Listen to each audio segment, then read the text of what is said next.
সেন্দুজোৰৰ পিতাডাল ছিগিলে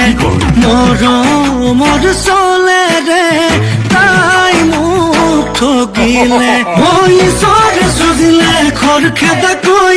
কপালত আহিলো ফুটা এটা লৈ সাঁতুৰি মাতুৰি পাৰ হোৱালৈ মই চোন ঢুকামগৈ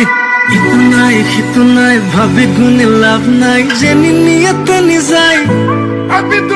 মাথাৰ প্ৰেছাৰ হাই ডিঙিচকে মাৰি যায় কিবা অকণ দিও খাই